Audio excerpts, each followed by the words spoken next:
Hey y'all, I'm Kristen. I work here at the Ashland Library, and I am here to talk to you about our February installment of Read This, and I thought that this would be a really good time to talk about great new books coming out. And publishing can be kind of mysterious if you don't follow it really closely, but it's not like the publisher wakes up one morning and goes, oh, I've got this Stephen King book in a drawer and I'm going to give it to the public in May. Like, we already know all of the books that are coming out this year.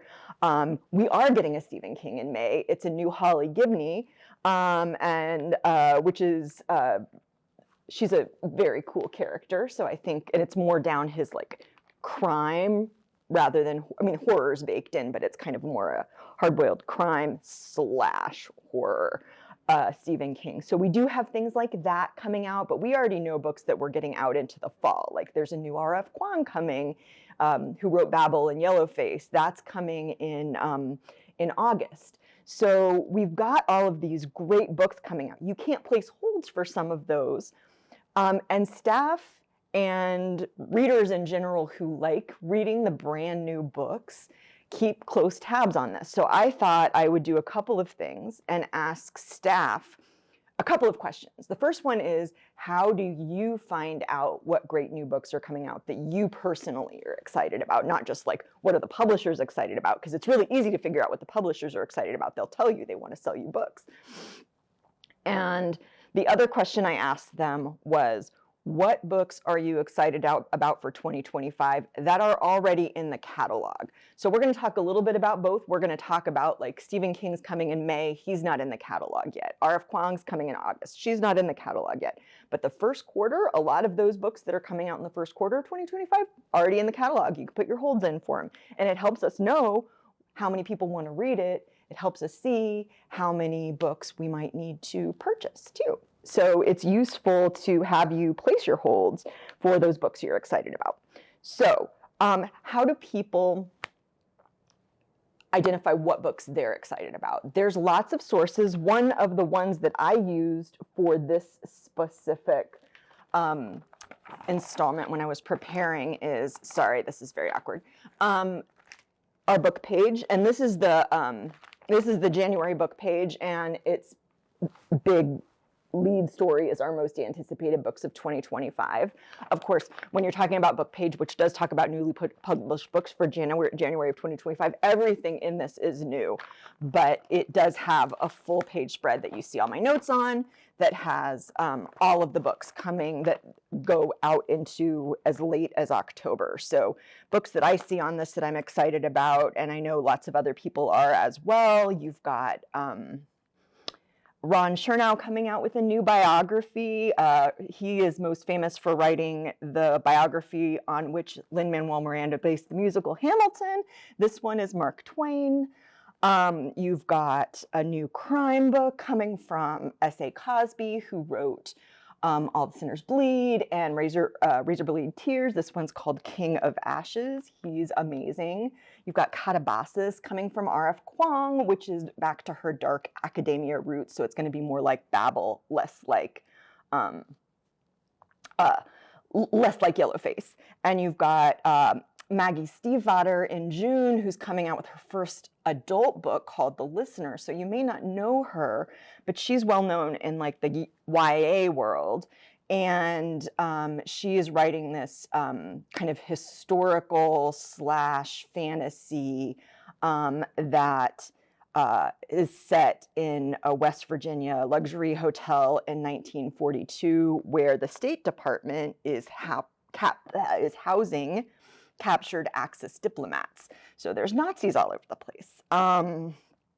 And we've also got a new Carl Hiaasen coming out this year, Fever Beach. He doesn't come out with one every year, so that's a good one to know. You've also got, this one is going to be in the catalog soon, but isn't yet, Sunrise on the Reaping, which is a Hunger Games prequel. And I have it on good authority that that will be in the catalog probably in February. So by the time you're watching this, it will probably be in the catalog. It just isn't right now. So those are ones to put on your list of things that you might want to read, and good book page is a good tool to use. We also tend to use lots of websites. There are two really good sources of early, what's sometimes called advanced reader copy, what's sometimes called a galley. Edelweiss is a source for those online, as is NetGalley. And you can find free galleys, which means it's before publication. They're not always all the way edited, but you know they're coming out. But even if you don't have full, and you sometimes have to request and get permission from the publisher, and they want to know kind of who you are and why you want it for some really super hot titles. But sometimes you can find access to these books early, but you can also like see what's coming out, because it's kind of literally all just laying there on their website. You've also got other online, like Goodreads, fantastic fiction. Some of us follow favorite authors on social media, so we know when those specific authors are coming out. Some of us, like me, kind of, if there's an author that came out with like a single book that we loved and hasn't published for a while, Gail Honeyman is an example. She wrote Eleanor Oliphant is Doing Fine. She doesn't have anything coming out, but I know that because every once in a while I just look and see what's going on Fantastic Fiction to see if she has anything new coming out. And we all kind of have authors like that we follow. Book Talk, which is the kind of corner of TikTok on which creators who are passionate about books and reading spend their time. You can find a lot of good information there. Lots of publishers and libraries and other bookish organizations have newsletters, and they'll tell you about good books. I go and look at what our amazing collection development department is doing, and you can see the things that are coming in new or are on order using our catalog. And that also works on our app. So that is a big, long list of ways to identify what's new and coming out, or you could just come here and I'll tell you. And I do try and be really careful to talk about books that, not just the books that I read. So I read a lot of books. I was looking at it as I was preparing. I think I read like 250 books last year, but I also, and this is important, the other thing I wanted to see was how many books I started and didn't finish. And that does happen from time to time. I have a strong rule, like there are lots of books that are out there that are great books, but they're maybe not the best book for me. And I did that 95 times in 2024. I don't necessarily think that number is something to, but it's important to know, like basically that means like a third of the books I started, I ultimately didn't finish. I know a little bit about them. And I know the kind of reader who they would be perfect for. I also know that I am not that kind of reader. So it's not about saying that book is horrible when I don't finish it. I like when I'm looking at a review site, when I don't finish a book, I don't give it a star rating because that is disrespectful to the author because I didn't actually finish the book. I just flag it as do not finish because I'm getting older and I don't always remember if I didn't finish a book. And I need to remember it because otherwise down the road I pick it up again and I'm like, this seems really familiar.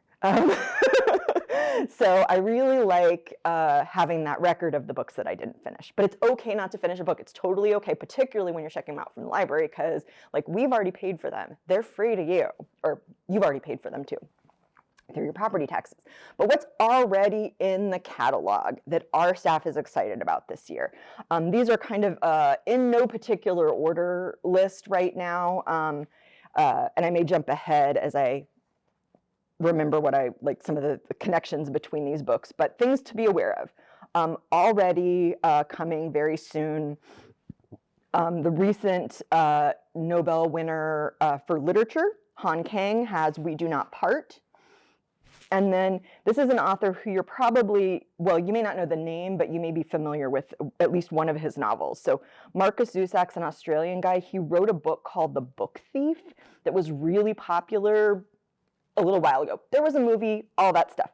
Well, he's got a new memoir out called 3 Wild Dogs and the Truth. And he's a very good writer, and he doesn't publish like every year, like some authors, and it's just good to know if you like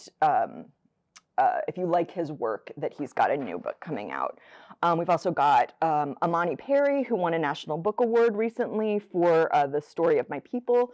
Hers is called Black in Blues, and it's about how blue, kind of the story of blue, how it intersects in African American culture in a lot of interesting, different ways. We've also got Karen Russell's another author who doesn't come out with books all the time. She's got a historical novel coming out called The Antidote. She writes kind of unconventional, quirky kinds of books. So she's not for everyone, but she is beloved amongst those who like her. So if you've read Karen Russell, it's good to know that there's a new one coming out. We've also got Death of the Author by Nnedi Okorafor. She's been writing in the African futurism space for a long time. This, I think, is one that is being publicized in a way that makes me think that the authors think that this will kind of transcend genre a little bit, but it's all it's metafiction. So it's like a novel within a novel. It's called Death of the Author. The marketing copy is kind of billing it as, and I don't always like when they do this, but this is kind of a, what book and what book kind of got together and had a baby, and this book would be that book, right? So Death of the Author is kind of being marketed as R.F. Kuang's Yellowface meets Gabrielle Zevin's Tomorrow and Tomorrow and Tomorrow. And as I was reading the marketing copy, before I even got to the sentence that said that, I was like, this sounds like they're trying to make it sound like Yellowface meets Tomorrow and Tomorrow and Tomorrow, which is what they're trying to do. So I think that it will appeal to people who like those books.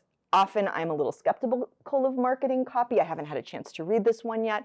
I will say that I've been reading Nnedi Okorafor for quite some time, so it doesn't shock me that she's got a good high appeal crossover title that is going to have broader appeal. And I expect that in this case, I'm a little bit less cynical about the marketing copy and trust those read-alikes. So if you like Tomorrow and Tomorrow and Tomorrow, and if you like if you liked Yellowface, look for Death of the Author by Nnedi Okorafor. Wild Dark Shore is by Charlotte McConaughey. She's been writing in the literary kind of climate space for a little while. She wrote a book called Migrations that was about the migration of Arctic terns. She writes novels, but the main character was following. She wrote another one, I think it was called Company of Wolves, that was about wolves. And so she's got, this one is Antarctica. So it's called Wild Dark Shore, and it's a novel that will kind of be lyrical and about kind of natural topics. And this one, I find out about books that I want to read from my colleagues, and this is an example of that. There's a book called The Other March Sisters coming from Linda Epstein. If that sounds like it's probably a Little Women retelling, you are correct. That is what it is. It follows the other three sisters and puts Jo kind of on the back burner. Marketing copy compared it to Hamnet, which is kind of does a similar thing with sort of with Shakespeare, and a few other books like that. And then you've got a sequel to Nita Prose's Maid novels called The Maid's Secret coming soon. And in the fantasy space, Emily Wilde's Compendium of Lost Tales has got a third installment. Or the Emily Wilde books have a third installment. The third one is called Emily Wilde's Compendium of Lost Tales. And you've got Drop of Corruption, which is an Anna and Den mystery from Bennett Robert Jackson. The Tainted Cup was the first one. It's fantasy slash very, it's a very Sherlockian kind of mystery, but it is set in a fantasy world. But the main detective is very much a Sherlock Holmes kind of character, and the person who's narrating is very much a Dr. Watson kind of character. Grady Hendrix has a new horror out, Witchcraft for Wayward Girls. That's set in a one of those homes where young women went when they were pregnant with and unwed, and where they would give birth to their children, and then they would be adopted out, and they would go back to society. That's the setting for this new Witchcraft for Wayward Girls. And then, back to kind of fantasy mystery. I was going to talk about this around the time I was going to talk about the Sherlockian one I was just talking about. The Tomb of Dragons by Catherine Addison, which is another mystery set in a fantasy world with goblins. It's talked about I've talked about the series before, but it's the Chronicles of Ozreth series. The main character can have conversations with recently deceased people, and he uses that skill to solve murder mysteries, which is pretty fun. So look out for that. And also in horror, a couple that we're excited about that are in the catalog. Something in the Walls by Daisy Pierce is kind of British folk horror, like young person being haunted by a very creepy witch kind of horror. And Stephen Graham Jones has a new historical horror that's called The Buffalo Hunter, with a vampire who has a very specific agenda. In the world of like hot titles that people know about from book talk, that are trilogies that are ending, just came out this week. Onyx Storm by Rebecca Yarros. That's the part of the Empyrean series. I believe that was a planned trilogy. And then you've got Scythe and Sparrow, which is the Ruinous Love trilogy by Bryn Weaver, and that's the third installment in that. And Ruinous Love is like Dexter, but with romance. So it's pretty dark, but funny. And then in the we've also got Babylonia by Constanza Casati. That's a Greek mythology retelling.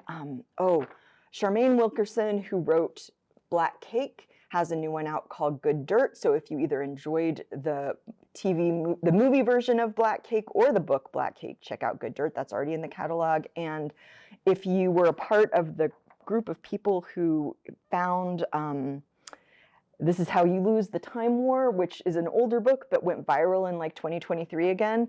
One of the authors, because that's a multi-author work, Amal El-Matar, has The River Has Roots that's out this year. And all of those books, I think 201, are books that I haven't read yet but am excited about. So I can't tell you whether they're good or not, but they're all worth being excited about if they fit in those reading preferences that you have. So I hope there's something in there for you to put on hold or to be excited about later in the year. I will see you next month. Thank you.